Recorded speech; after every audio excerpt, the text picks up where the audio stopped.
C'est l'heure d'analyser et de décrypter l'actualité économique en République démocratique du Congo. Bienvenue à toutes et à tous dans Essentiel de l'économie sur votre télévision, votre magazine consacré justement au décryptage de l'actualité telle que vue par la rédaction des Ecofin Télévision. Chiffré à 17,2 milliards de dollars américains, le projet de loi des finances rectificatives pour l'exercice 2025 en République démocratique du Congo est désormais revu à la baisse, une baisse de 1,7% seulement. La guerre que mènent le M23 et le Rwanda dans la partie est de la République démocratique du Congo commence-t-elle déjà à peser sur les finances de l'État? Comment le gouvernement compte-t-il renforcer son dispositif sécuritaire tout en baissant justement drastiquement ses ressources ou encore sans une augmentation significative de ressources en interne? Et puis cette révision justement implique-t-elle des coupes budgétaires dans d'autres secteurs essentiels de la vie nationale?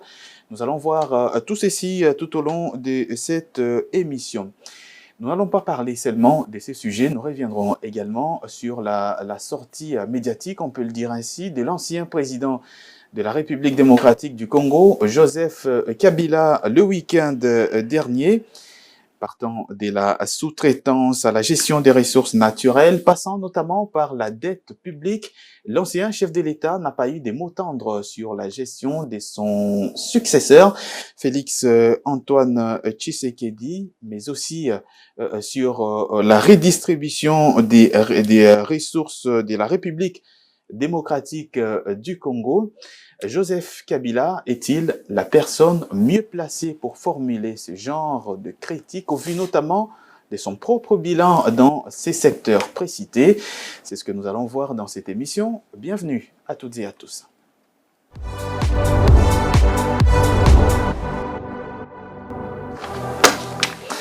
Et on débute tout de suite par le premier sujet consacré à cette présentation de la loi des finances, du projet de loi des finances rectificatives pour l'exercice 2025 en République démocratique du Congo. Le gouvernement, au vu notamment des pressions, de la pression de la guerre, a décidé de revoir à la baisse ce budget pour 2025, une baisse de 1,7%. Avant d'accueillir mes invités sur ce plateau et les analystes de Ecofin Télévision, on voit tout d'abord de quoi il s'agit exactement dans ce reportage. Le gouvernement de la République démocratique du Congo a récemment adopté une loi des finances rectificative pour l'année 2025, un ajustement budgétaire présenté par certains comme un véritable plan de combat face aux défis sécuritaires persistants et exacerbés dans l'est du pays. Dans un contexte marqué par une intensification des conflits et la nécessité urgente de protéger les populations civiles et l'intégrité territoriale, cette révision budgétaire soulève des questions cruciales sur les priorités nationales et le choix économique opéré. Il est indéniable que la situation sécuritaire désastreuse exige une réponse ferme et des ressources adéquates. L'annonce d'une allocation de plus de 13% du budget au secteur de la défense, de la sécurité et de la justice témoigne d'une prise de conscience de l'urgence. Cette réorientation des dépenses, bien que nécessaire, ne vient pas sans sacrifice. Dans un pays où le besoin en matière de santé, d'éducation et d'infrastructures sont immenses, chaque dollar est affecté à la défense représente un arbitrage difficile. La demande formulée il y a plusieurs mois par des voix politiques en faveur d'une loi des finances rectificative priorisant les dépenses sécuritaires semble avoir été entendue. Cependant, l'annonce d'un budget révisant légère baisse globale soulève des interrogations. Comment le gouvernement compte-t-il renforcer son dispositif sécuritaire sans une augmentation significative des ressources? Cette révision implique-t-elle des coupes budgétaires dans d'autres secteurs essentiels? La transparence et la redevabilité dans l'utilisation de ces fonds additionnels pour la défense seront capitales.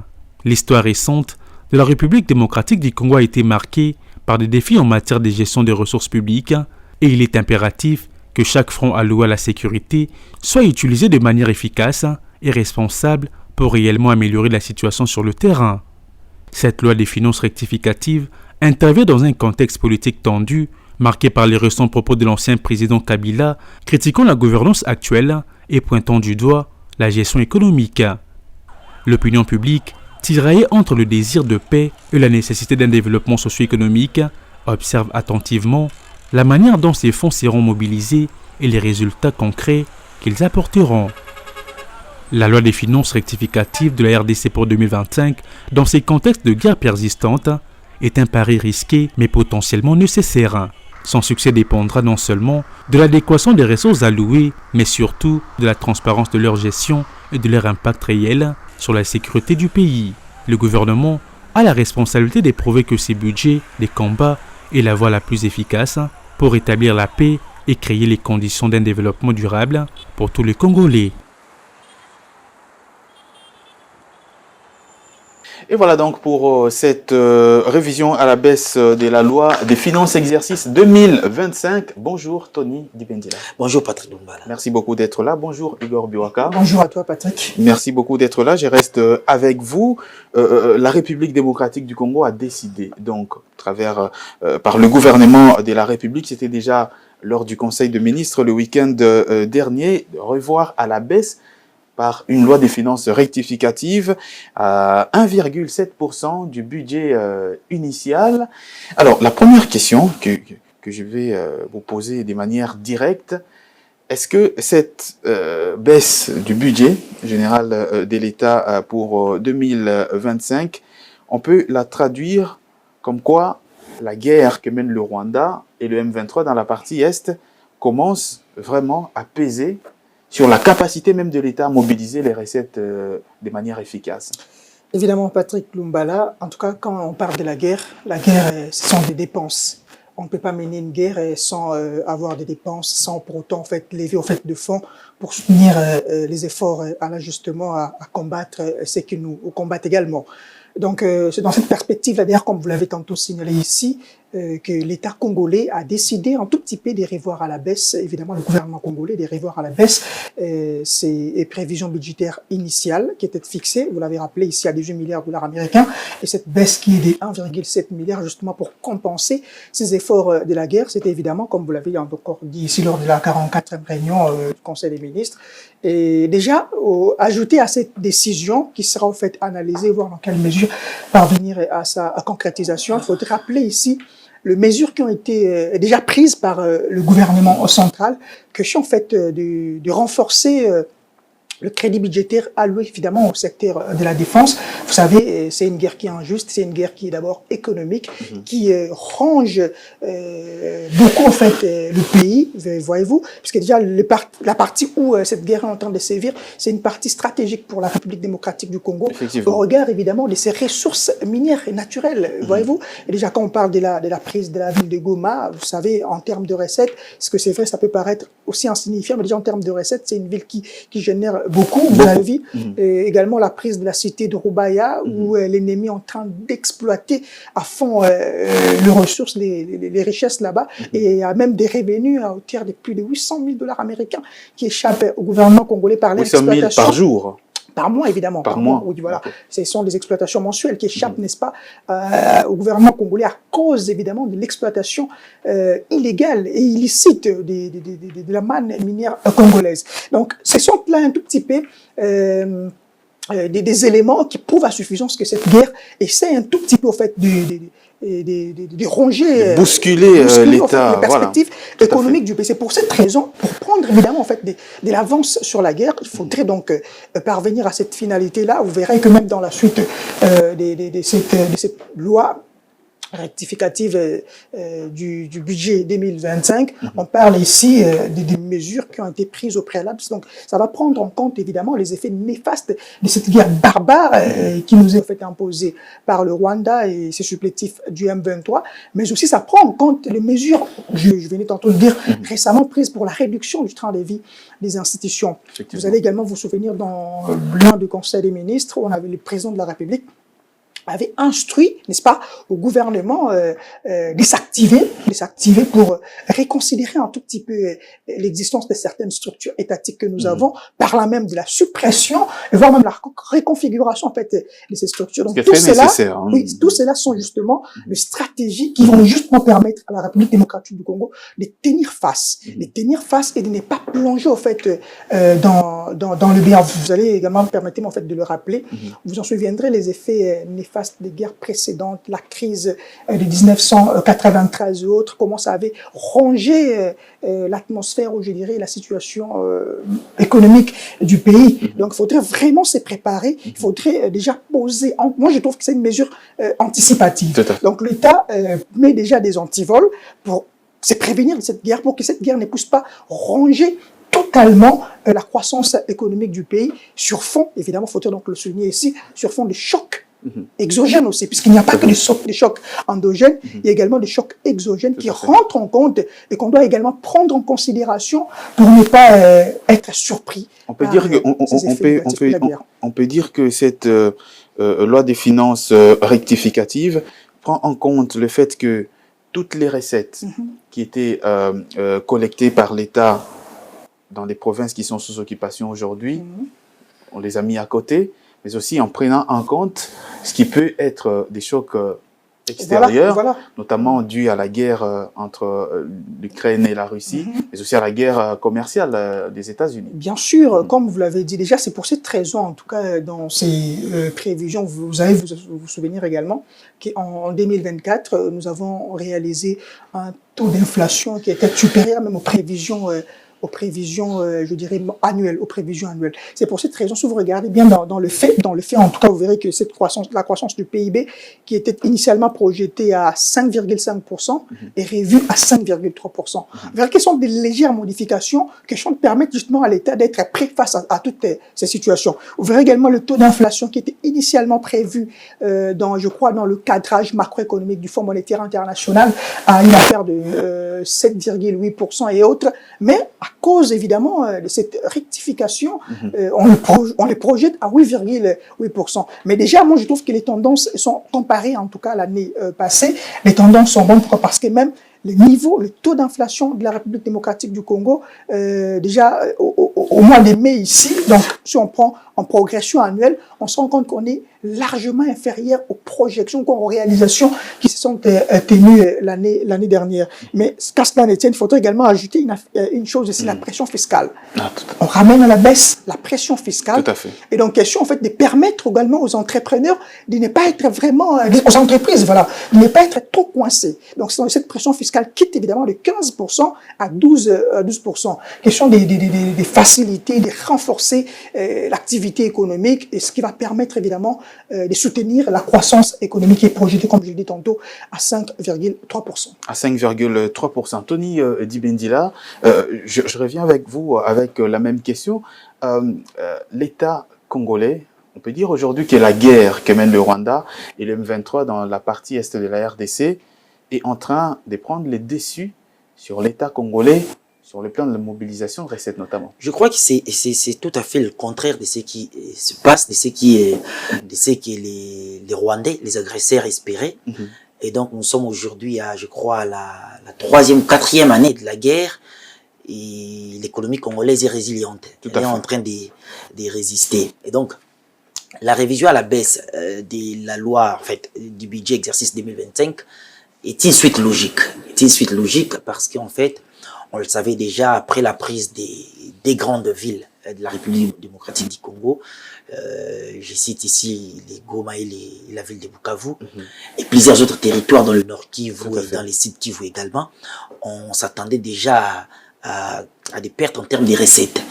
Et on est là juste pour je crois, la ville de Goma. On est pratiquement à 3 millions de dollars. Et quelques territoires dans le Nord Kivu, on est pratiquement à 3 millions de dollars mensuels que l'État perd. Et donc, c'est une suite logique. Revoir à la baisse, c'est les budgets exercice 2025 permet en tout cas à l'État d'être rationnel. Tout à fait. D'être rationnel parce que déjà, vous savez, plusieurs années, et la guerre dure.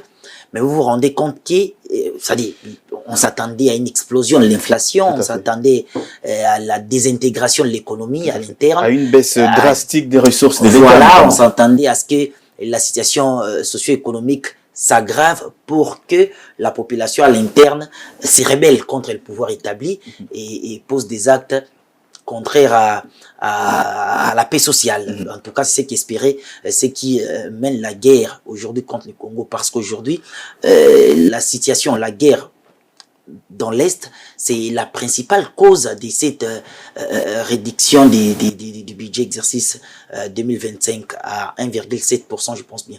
Et donc, je crois qu'aujourd'hui, l'économie congolaise est en train de vraiment de résister, parce qu'également, il y a quand même des appuis budgétaires extérieurs qui vont intervenir de mois à l'autre. Je crois que vous avez suivi les comptes rendus du gouvernement. Mais il faudra également souligner, il faudra souligner l'intervention de la gouverneure de la Banque centrale Tout à fait. du Congo, qui a été invitée au dernier conseil des ministres. Esther Malangou Kabedi. Voilà, qui a salué les mesures mises en place, qui sont en train d'être entretenues, et qui encourage d'ailleurs que d'autres mesures soient prises.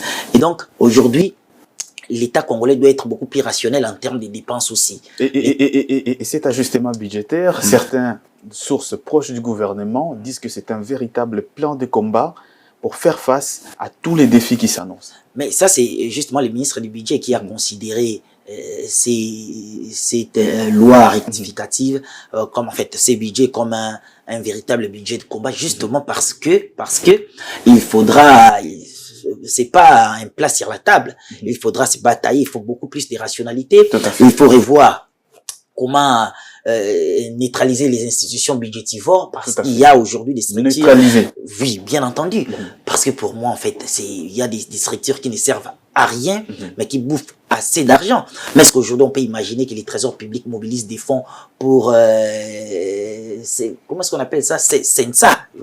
Les Sensa. Joseph Olengankoy. C'est anormal, on ne peut pas imaginer. C'est-à-dire, c'est de l'argent jeté à la fenêtre. Et donc, il faudra voir comment combler tous ces vides, neutraliser, comme je l'ai dit tantôt, toutes ces structures et rationaliser les dépenses, parce que aujourd'hui, on a quasiment doublé la solde des militaires et des policiers. C'est-à-dire, quand on double, on sait qu'il y a des finances, on aura vraiment besoin de moyens pour tenir, et surtout que les militaires qui vont au combat ont également une prime spéciale de $500, et cela est déjà actif depuis la dernière décision gouvernementale.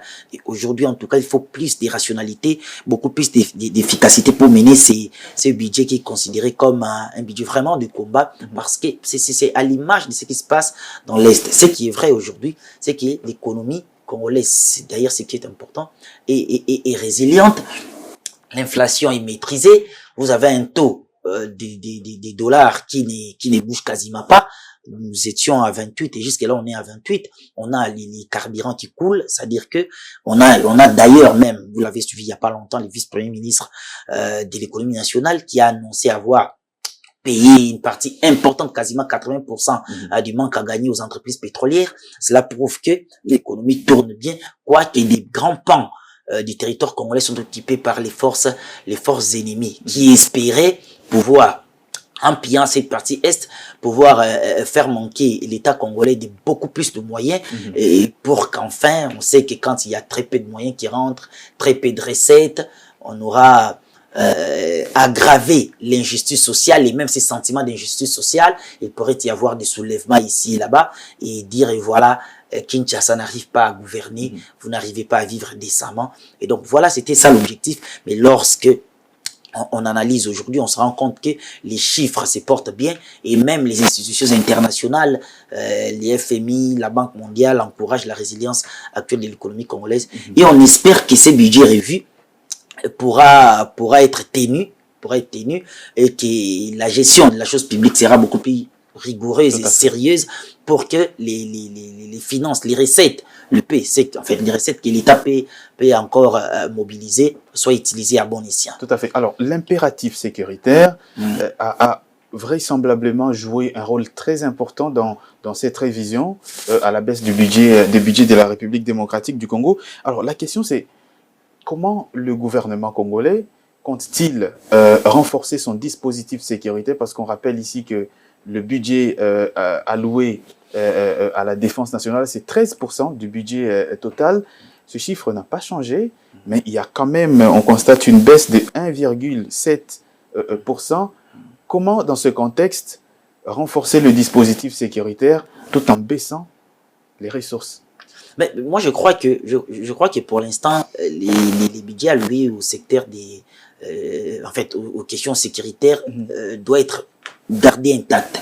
S'il faut même les renforcer davantage, parce que j'estime que l'heure est grave.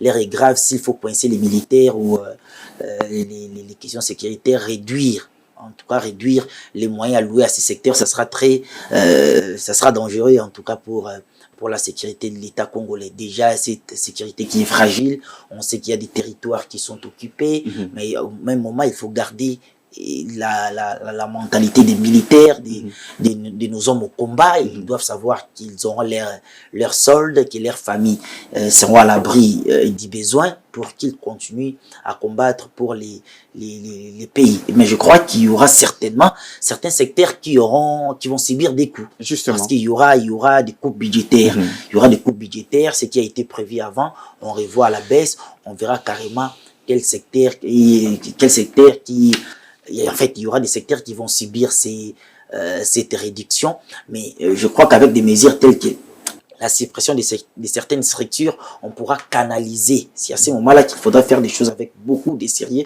canaliser les fonds qui pourraient être dégagés après. Mais c'est pourquoi également, après en fait la suppression de ces structures, c'est pourquoi il faut également insister sur la lutte contre la corruption et le détournement des deniers publics. C'est-à-dire que lorsqu'on sait que l'État a besoin de moyens, il faut être rigoureux en termes de lutte contre la corruption ou encore les détournements, parce que le moindre franc, le moindre dollar pourra aider pour tenir ces budgets des combats, comme on l'appelle, pour tenir. Et surtout qu'au même moment, on a annoncé la réduction de la pression fiscale. Et donc je crois qu'il faudra vraiment lorsqu'on réduit la pression fiscale, c'est pas toujours évident de mobiliser oui, mais la question c'est aussi c'est faire essouffler les entreprises. C'est aussi faire essouffler les entreprises, parce que si vous continuez à faire pression, ça risque d'être encore ça risque d'avoir des effets négatifs au lieu d'avoir plus des moyens comme prévu. Ça risque de dissuader les potentiels investisseurs qui pourraient vouloir venir chez nous au Congo. Et donc voilà, c'est-à-dire je crois que ce sont des mesures qui vont dans le sens d'aider l'État à tenir ses budgets jusqu'à la fin, et surtout à continuer à mener des campagnes à la fois militaires, diplomatiques, et en tout cas à rencontrer les attentes du peuple congolais, les attentes qui sont nombreuses en tout cas.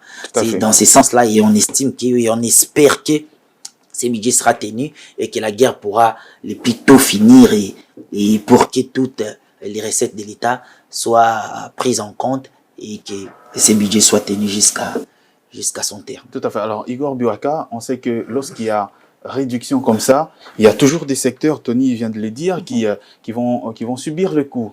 Il y aura certainement des coupes budgétaires. Alors, dans un pays où tout est quasiment prioritaire, comme la République démocratique du Congo, quel secteur devrait être mis en avant si on doit en arriver justement à cette éventualité-là de couper sérieusement le budget dans certains secteurs? Est-ce qu'on doit toucher à la santé, où il y a des programmes très ambitieux comme celui de l'accouchement gratuit, santé universelle et consorts, ou encore à la gratuité de l'enseignement? Quels sont les secteurs, à votre avis, qui peuvent être touchés ou sur lesquels le gouvernement devait avoir un œil beaucoup plus regardant pour, fût-ce que réduire, pour pouvoir compenser le vide? Alors, je suis tenté de dire qu'il n'y en a pas. Tout à fait. De manière, je dirais, brutale, peut-être comme ça, abrupte, qu'il n'y a pas des secteurs qui feront l'objet, je ne sais, des canards boiteux où on ira couper, trancher les crédits. Mais c'est que sur les coupes budgétaires, il y en aura. C'est une évidence, c'est vrai, comme je l'ai dit tantôt, c'est une évidence, ça pourrait revenir. Vous avez cité tantôt le secteur de la santé publique, qui est un secteur également très capital, très important, puisqu'on parle de la guerre. C'est vrai, on voit la guerre militaire, mais on ne se rend pas compte également de la guerre pandémique, épidémiologique dont on fait face continuellement et qui demande vraiment assez de moyens du gouvernement. Vous avez tantôt parlé ici du programme de couverture santé universelle qui coûte en tout cas à l'État congolais beaucoup d'argent. Vous allez également vous rappeler que dès l'entame de ces premiers volets du programme de gratuité de la maternité, du programme de santé universelle, l'État a pris en charge plus de 2 millions de femmes et plus de 50 000 bébés. Allez-y comprendre combien, en tout cas, cela a coûté à l'État. Mais seulement, ce ne sont pas des projets, je dirais, inutiles. Non, ce sont des projets d'ordre sociétal qui aident vraiment aussi beaucoup l'État à pouvoir tant soit peu, en tout cas, de canaliser, encore de stabiliser la conjoncture économique du pays. Et vous avez évoqué tantôt les secteurs éducatifs, vous savez, l'énorme défi, n'est-ce pas, qui ronge évidemment ces secteurs de l'éducation. On ne dira pas qu'il faudrait aller également lorgner là-bas pour faire des coupes budgétaires dans ce secteur-là. Mais seulement ici, on oublie que notre croissance économique repose est portée exclusivement sur l'extraction. Tout à fait. C'est justement ça les problèmes. C'est vrai, on est en train d'envisager le coupe budgétaire, mais il a fallu également préalablement penser sur le moyen de compenser en fait la mobilisation des recettes. On a longtemps parlé ici de la diversification de l'économie nationale. C'est même le moyen, c'est même le moment en fait d'activer, n'est-ce pas, ces plans-là, en tout cas à mon humble avis, je pense. C'est le moment en tout cas d'activer certaines initiatives qui vont nous permettre d'avoir plus, de mobiliser plus de ressources que d'aller encore effectuer des coupes budgétaires, etc. Voyez-vous? Donc, pour moi, je ne trouve pas, en tout cas, un secteur qui sera, en fait, qui permettra aux autres de pouvoir subvenir à leurs besoins, ou coupes budgétaires ou pas. Le plus important ici serait, en fait, de bien, comme on l'a tantôt souligné ici, de bien gérer, en fait, les ressources que nous avons déjà et de bien l'orienter, de faire en sorte que, n'est-ce pas, cela serve aux finalités pour lesquelles elles ont été assignées. C'est ça le plus important. D'où même l'importance, comme on l'a tantôt rappelé ici, de l'activation en fait de certaines institutions de contrôle des deniers publics, dont l'inspection générale de finances et bien d'autres qui, déjà, vous allez également vous rappeler, en tout cas, dernièrement, le président de la République avait réactivé en fait la patrouille financière. Si on est arrivé justement à la réactivation de la patrouille financière, c'est parce qu'on savait pertinemment que la période que nous traversons, c'est une période qui est critique. Voyez-vous, c'est une période qui est critique, donc il faudrait surveiller de près le moindre dépense que nous allons effectuer pour ne pas arriver à un moment où voilà, vous êtes à court et vous n'arrivez plus à avancer. Donc on peut revenir dans la question que vous avez posée, Patrick Lumbala. Moi, je trouve en tout cas que c'est vrai qu'il y aura des coupes budgétaires, mais déjà là, vous vous en souvenez que la plupart de nos secteurs, comme tu prends l'exemple de la santé, on vous dira que là, il n'y a pas assez de crédits budgétaires qui sont alloués au secteur de la santé. Vous prenez l'éducation, vous prenez l'éducation, on vous dira qu'il n'y a pas assez de crédits budgétaires alloués à l'éducation. Tous les secteurs, en tout cas, on vous dira qu'il n'y a pas assez de crédits budgétaires alloués à cela. C'est pour cette raison qu'il faudrait vraiment, je reviens encore sur ces propos, qu'il faudrait vraiment revoir la taille des institutions. Voyez-vous, il y a des institutions, des institutions budgétivores dont la pertinence n'est même plus avérée. Et certaines structures étatiques. On se rend compte qu'il y a des structures là qui ne sont que des structures dépensières, qui coûtent beaucoup à l'État. Donc on devrait plutôt se focaliser sur ces structures étatiques et institutions qu'on juge que voilà, il n'y a pas assez de rendement dans leur façon de faire. Il faudrait plutôt réduire à ce niveau des dépenses, encore les crédits budgétaires alloués à ces institutions et structures de l'État, que d'aller voir au fait certains secteurs clés comme l'éducation, la santé et bien d'autres secteurs encore. Vous avez parlé des structures dépensières de l'État, Tony Dibendila. Est-ce que ce n'est pas le moment pour l'État de se dire que finalement, les entreprises publiques, les établissements publics et même des services publics doivent désormais devenir des véritables leviers de mobilisation des recettes? Parce qu'on a l'impression que beaucoup d'entreprises de l'État ne font même pas des bénéfices. Bon, je dirais au lieu de prendre cet aspect-là, les réalismes obligent qu'il y ait coût budgétaire dans certains secteurs. Il y en aura à coup sûr. Et donc, mais je crois que les secteurs socio-économiques, c'est-à-dire les questions liées, les secteurs liés à l'éducation, à la santé, doivent être épargnés. Des questions, des secteurs de la sécurité, ainsi de suite, doivent être épargnés. Mais je crois que les institutions politiques c'est là que les coupes doivent véritablement être faits. Si on réduit considérablement la taille du gouvernement, il y aura des frais de fonctionnement qui seront dégagés et utilisés à d'autres fins. Si on supprime d'autres structures politiques, je venais ici de citer le Conseil national, les suivis de l'accord. Il y a encore plein d'autres structures qui ne servent à rien. Tout à fait. Et surtout des dépenses inutiles, comme les qualifieraient tout à fait. Certains, lorsqu'on prend $1 million pour floquer visite RDC sur le maillot de Monaco. Tout ça, il faut revoir quand même. Il faut revoir justement. Et donc, je crois également, je l'ai évoqué, on parle ici des entreprises publiques qui ne font quasiment plus de bénéfices. Et là également, on doit accélérer les réformes déjà mentionnées lors des derniers états généraux des entreprises du portefeuille.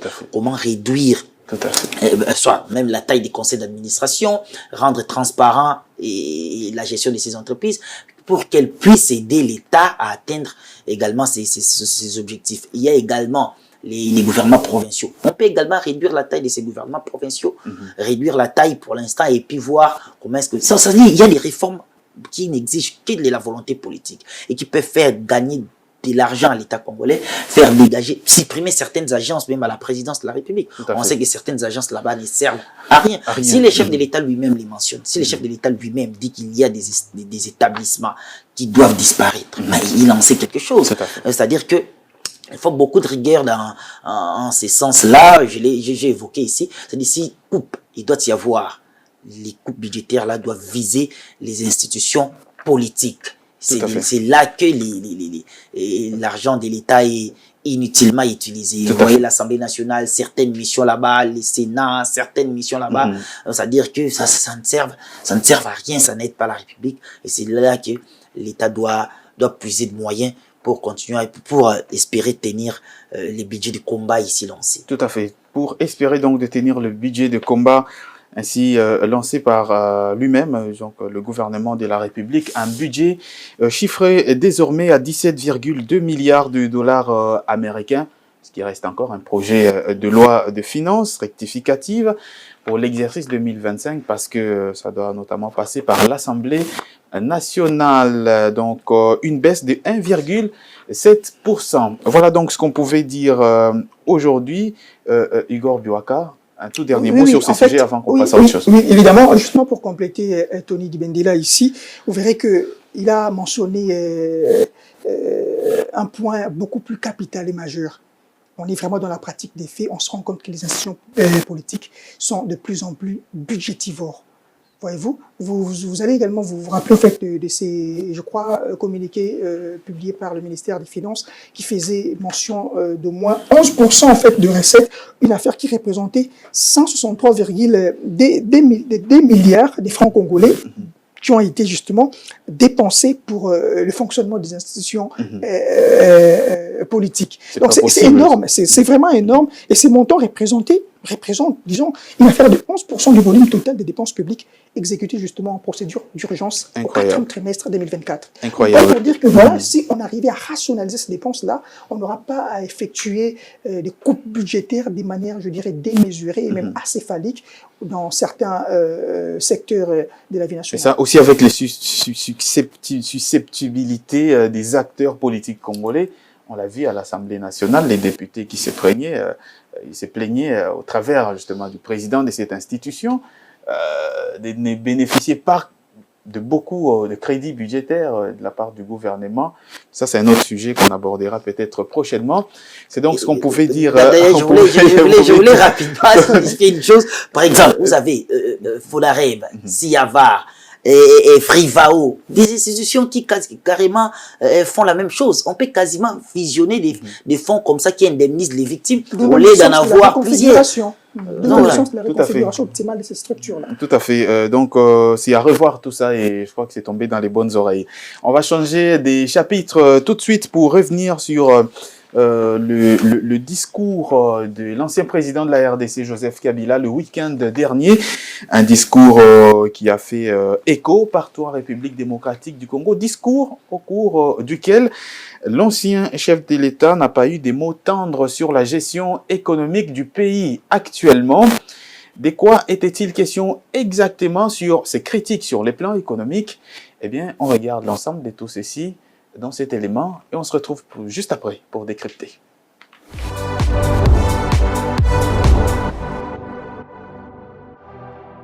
Sur le plan économique, la situation est de plus inquiétante.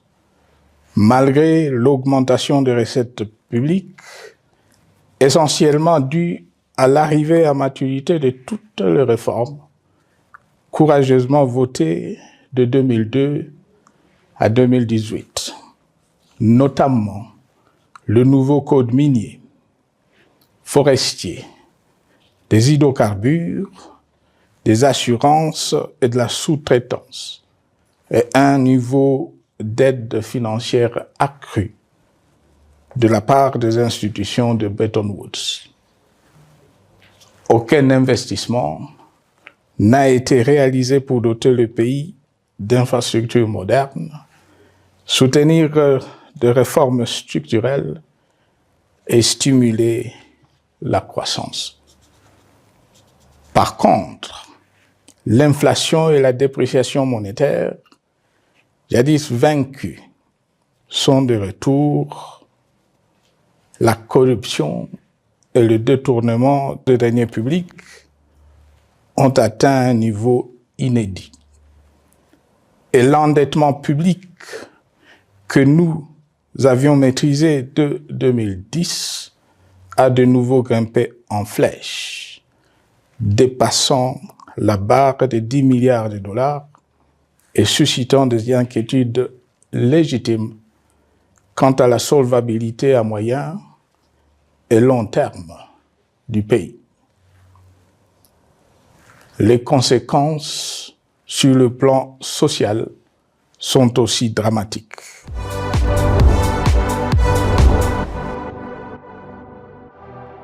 Et voilà donc, sous-traitance, gestion de ressources naturelles, jusqu'à la dette publique, Joseph Kabila a tout critiqué sur les plans économiques. Pour lui, rien ne marche. Jusque-là, une redistribution non équitable des ressources naturelles, des ressources générales du pays, une gestion, en tout cas, calamiteuse des ressources naturelles, la sous-traitance qui ne marche pas, une dette publique qui explose d'année en année, mais surtout, Joseph Kabila, Tony Dibendila, s'est lui-même jeté des éloges en disant que si aujourd'hui, au niveau interne notamment, il y a une mobilisation des recettes de plus en plus accrue, c'est grâce aux réformes qu'il avait entreprises. Bon, je commence par signaler que l'ancien président Joseph Kabila se trouve maintenant cette fois-ci, on dit maintenant cette fois-ci c'est officiel, il se trouve, mais certaines sources disent qu'il est de nouveau en tout cas de retour à Goma. Il est à Goma, des nouveaux de retour. Oui, certains disent qu'il est de retour et ses collaborateurs, l'AFC M23, les coordonnateurs des mouvements armés pro-Rwanda, AFC Corneille Nangaa dit qu'il vient d'arriver à Goma. Certains autres médias également l'ont dit, l'ont confirmé, et d'autres disent qu'il est de retour, il était déjà à Goma. Et donc, moi, je voudrais rapidement, je suivis comme tout le monde les messages de l'ancien président Joseph Kabila. Il a décrit une gouvernance chaotique actuelle. Il a, pour lui en tout cas, la gestion économique principalement du pays, socio-économique et calamiteuse. Il a dit, il a souligné, il s'est jeté des éloges. Voilà, l'augmentation des recettes aujourd'hui, c'est dû à ces réformes. Des réformes qu'il a fait lui-même entreprise, ce qui n'est pas faux, oui, notamment avec les codes miniers, par exemple. Les codes pétroliers. Oui, mais je voudrais dire, il a passé 18 ans à la tête de la République démocratique du Congo. Je crois que ces réformes-là qu'il a évoquées aujourd'hui, les réformes économiques menées, je me dis pourquoi ces réformes-là n'avaient pas augmenté les recettes à son époque. Et c'est aujourd'hui que l'ancien président se targue d'être l'initiateur de ces réformes. Bon, en parenthèse. S'il faudra regarder de plus près, moi je voudrais d'abord relever un aspect. C'est l'aspect où il plaide quasiment à la réouverture des institutions bancaires. Tout à fait. dans les parties occupées par les M23. Pour lui, c'est une punition du gouvernement du Kinshasa. C'est-à-dire que c'est cynique. Quand même, c'est cynique. C'est-à-dire, vous vous réveillez et vous dites, nous allons mener une guerre. Nous allons déstabiliser un pays, piller ses ressources. Et on arrive sur place, on dit, voilà, on ne nous permet pas de faire des transferts d'argent, d'utiliser les banques. C'est-à-dire, on s'est dit, on est en guerre, mais on devait nous laisser quand même le même pays, le même pays que vous combattez, vous voulez qu'il vous facilite la tâche, transactions bancaires. Qu'il laisse les institutions bancaires fonctionner normalement pour que nous aussi, nous puissions faire des transactions, ainsi de suite. C'est cynique. Je voulais rapidement relever cet aspect-là. Mais allons en profondeur. Analysons la gestion économique des Joseph Kabila. Parce qu'en fait, il y a eu des rapports. Plusieurs rapports. Vous vous souvenez des Panama Papers. Vous vous souvenez des Congo Hold Up. Vous vous souvenez de ces rapports de Bloomberg, enfin, ces rapports d'enquête, du média Bloomberg, intitulé Les richesses du président. On pouvait tous voir comment est-ce que les fonds publics ont été dilapidés. C'est-à-dire, on voit les entreprises privées, des membres de famille du président Kabila prospérer au détriment des entreprises publiques, abandonner l'administration publique, abandonner à son triste sort les entreprises en lambeaux. Et j'ajoute à cela certaines révélations qui disent que la licence d'importation, d'exportation qui était exclusivement attribuée à des proches. Oui, ça a été privatisé. C'est-à-dire que lorsqu'on creuse, on regarde de plus près, on se rend compte, vous avez d'ailleurs suivi l'argentier national actuel, lorsqu'il décrit, il souligne le fait que les actifs miniers ont été dilapidés, donnés à des intérêts étrangers, des milliards de dollars, des royalties issus des jointures, donnés cadeaux à des individus. C'est-à-dire, c'était très grave, cette gestion chaotique des fonds publics. Mais on tente d'expliquer un fait. C'est-à-dire, il confirme le fait qu'il y a aujourd'hui augmentation des recettes publiques. Mais on se demande en 18 ans, comment est-ce qu'on s'est limité à 4 milliards? Et c'est en 2019 jusqu'à aujourd'hui, les recettes publiques, en fait, le budget a explosé jusqu'à 16 milliards. On se pose la question, qu'est-ce qui s'est passé entre-temps? C'est-à-dire, on ne tient pas à nous dire que tous ces budgets, c'est tiré grâce au code minier. C'est faux. C'est faux. C'est-à-dire que sous Joseph Kabila, il y avait des détournements. On a dénombré de multiples détournements. Mais il y avait un mécanisme mis en place. L'opacité. Personne ne pouvait en parler. Détournement silencieux. Silencieux. Or, on sait, nous savons tous, que pour lutter contre les détournements, il faut commencer par dénoncer.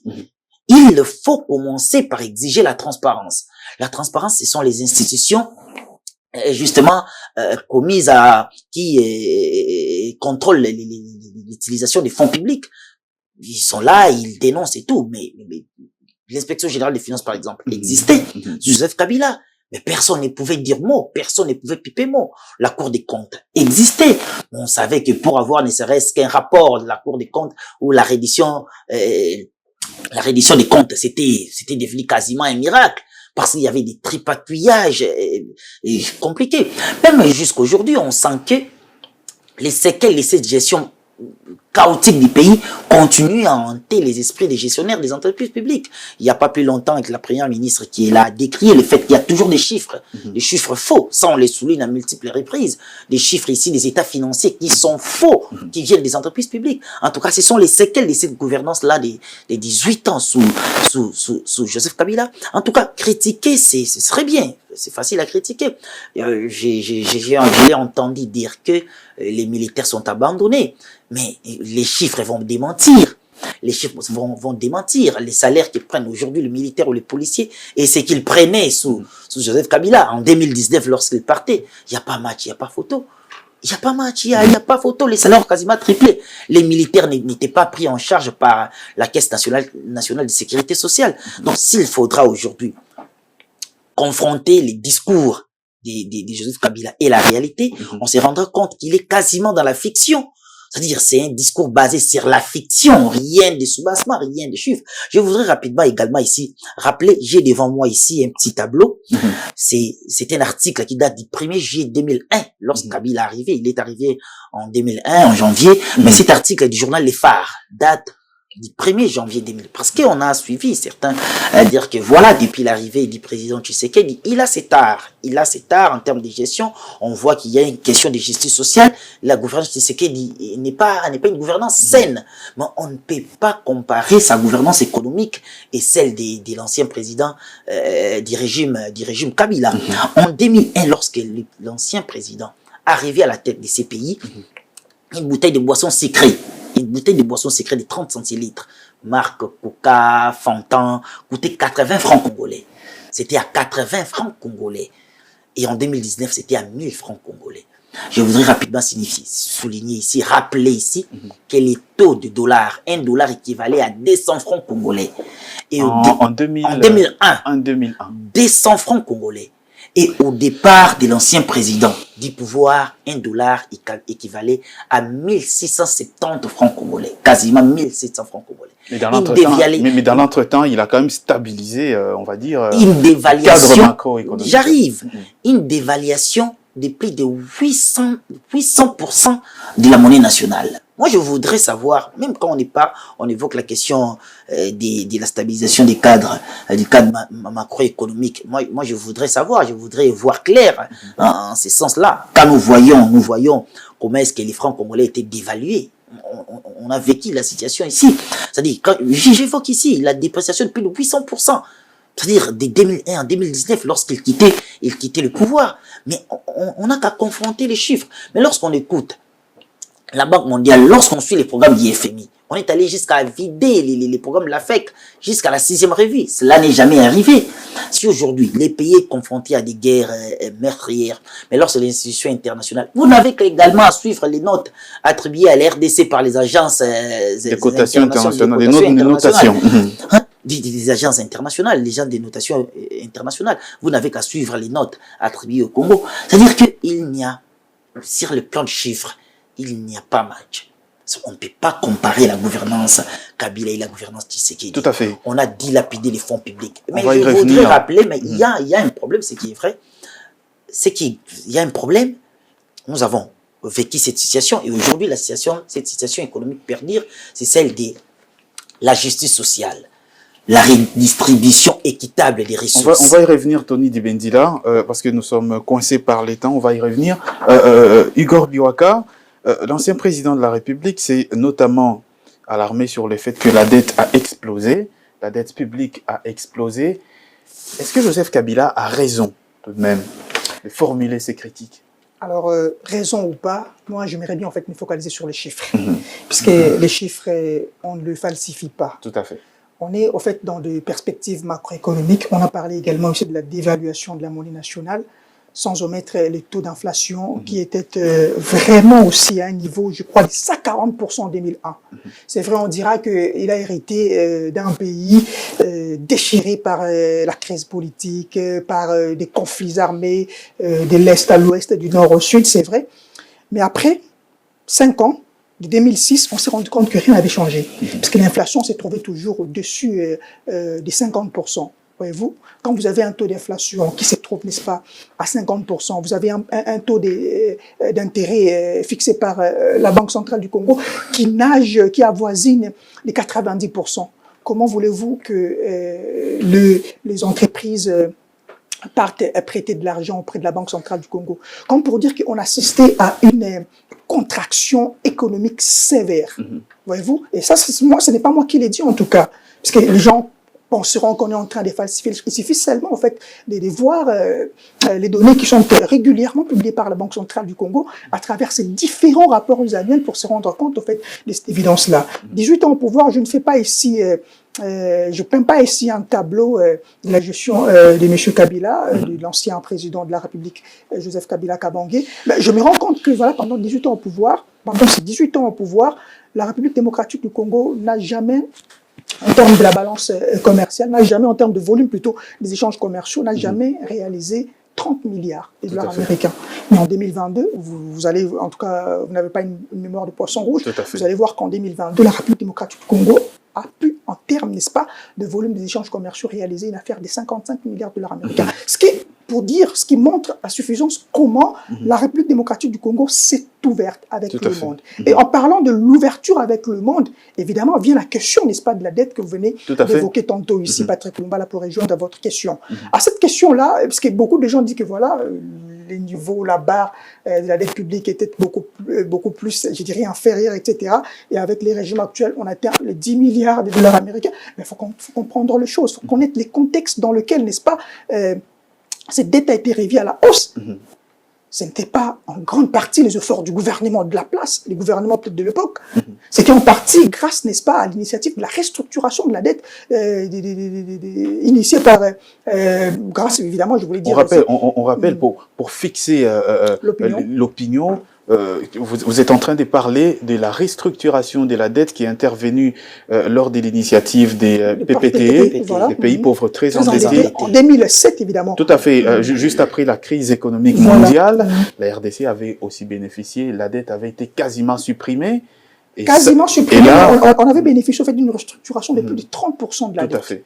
Voyez-vous. Et après son départ, donc c'est-à-dire qu'on était à 8 milliards, quelque chose de 8 milliards de dollars américains, mais avec cette restructuration-là, on est quasiment revenu à 5 milliards de dollars américains. Donc un effort considérable avait été fait, grâce évidemment à cette initiative que venait de dire tantôt ici.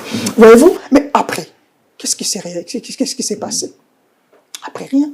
Il y avait un statu quo. Tout à fait. Il y avait un statu quo. C'est-à-dire qu'on n'a pas ramené la dette à zéro. Donc le gouvernement Kabila n'a pas ramené à 0 dollar américain la dette publique. C'est faux. Mais il faut quand même, Tony Dibendila,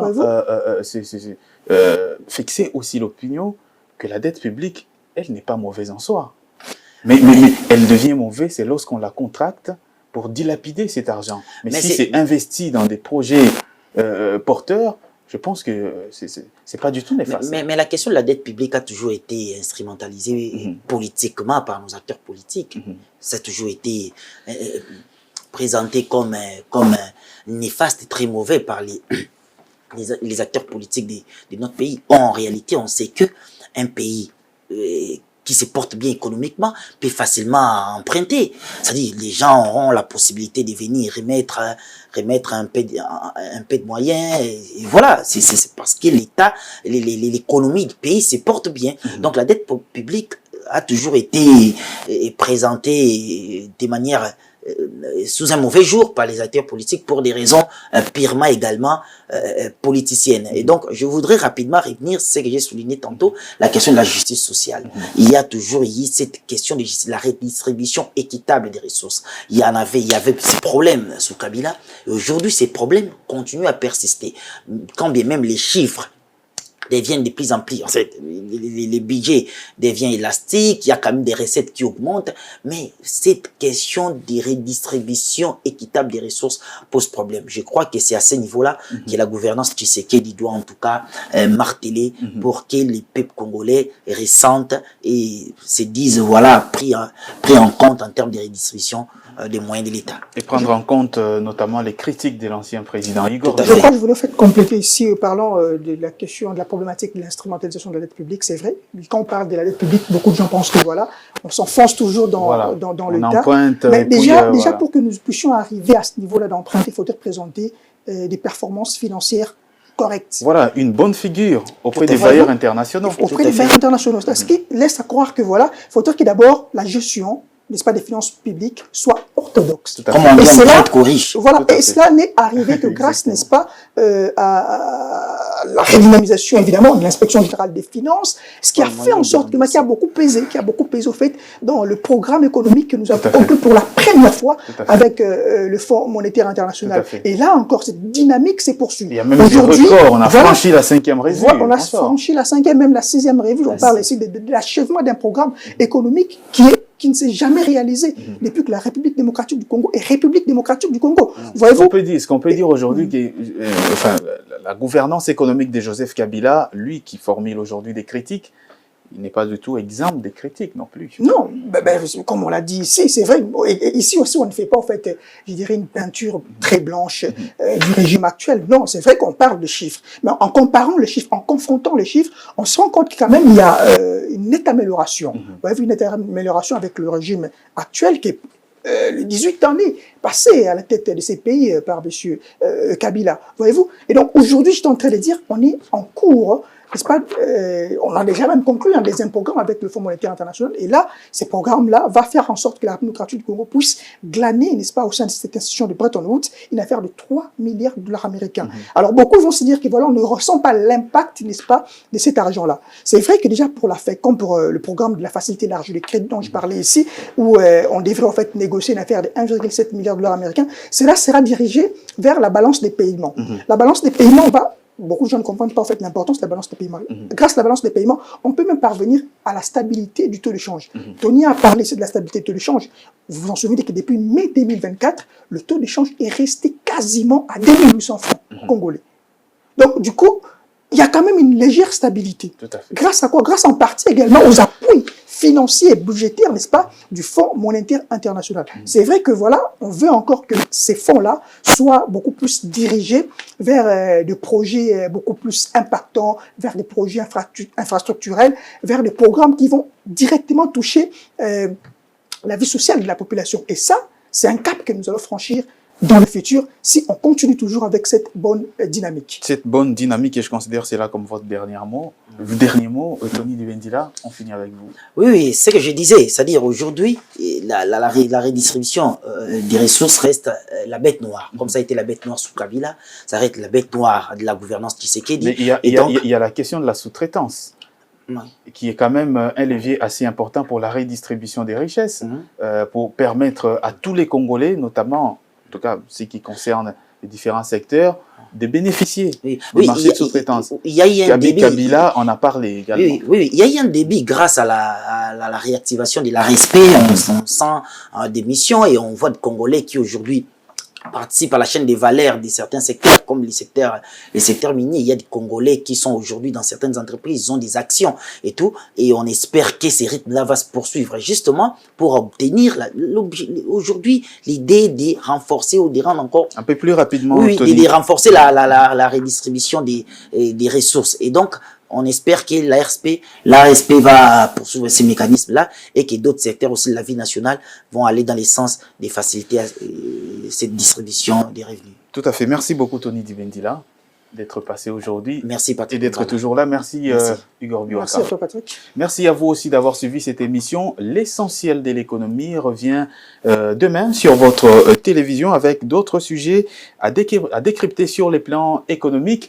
Si vous avez des suggestions à nous faire, faites-le parvenir dans les commentaires sur nos différentes plateformes en ligne. Nous améliorons toujours ce programme afin de vous donner la lumière sur l'actualité économique en République démocratique du Congo. À très bientôt.